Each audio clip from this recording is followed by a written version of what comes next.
With us now, former FBI Supervisory Special Agent Dennis Franks. Mr. Franks, welcome back to the show. Good morning. Good morning. Good morning, Hannah. Since the start of the war, there have been several violent acts linked to terrorism. I'm going to start with the concerns in California. The FBI warning of that possible drone attack from Iran. In your experience as a former FBI agent, how serious is this concern? How worried should the public be?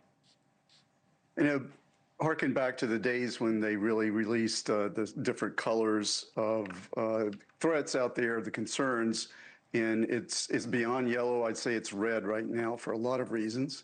I think the conflict in Iran has stirred up the possibility of attacks from radical Islamists, also from probably cells within the U.S. from the Republic Guard from Iran.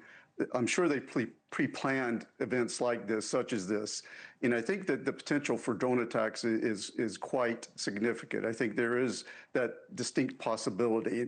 I'm sure there are all kinds of concerns, and then there are resources there to counter those that potential.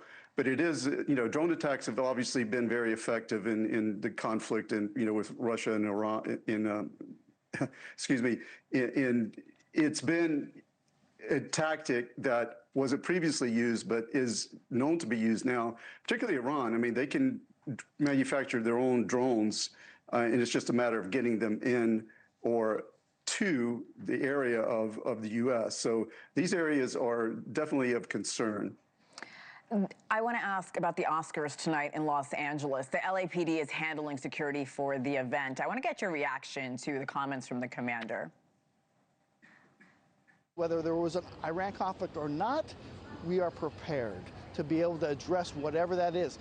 From somebody that's just overzealous trying to get in here to see movie stars, from a bad actor or a terrorism act trying to get in here and do harm, we're prepared for every scenario that may happen. The Oscars is a massive event. It goes blocks and blocks, as you know, in Los Angeles. Walk us through what heightened security looks like for an event like that. I liken it to the Super Bowl, which I've participated in security for that. So you've got the inner perimeter where there are checkpoints for people coming in. Then there are going to be outer perimeters. Now it looks like they probably fenced off a certain area. It's difficult to maintain that outer area to some extent.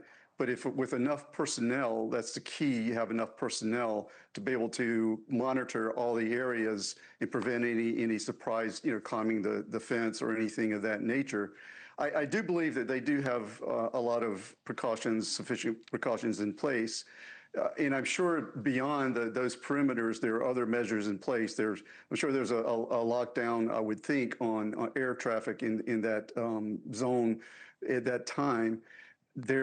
And I'm sure this is all coordinated not just with LAPD, but with federal, and local authorities who are working, hand in hand with, command posts.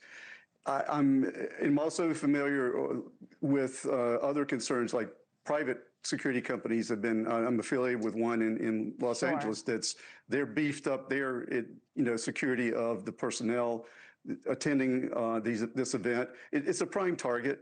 Just as many other large gatherings, but this would be particularly prime because of the notoriety of the significance of the people attending. Thank you for watching. Subscribe below and download our NewsNation app right now on your phone, and you will get fact-based, unbiased news for all Americans.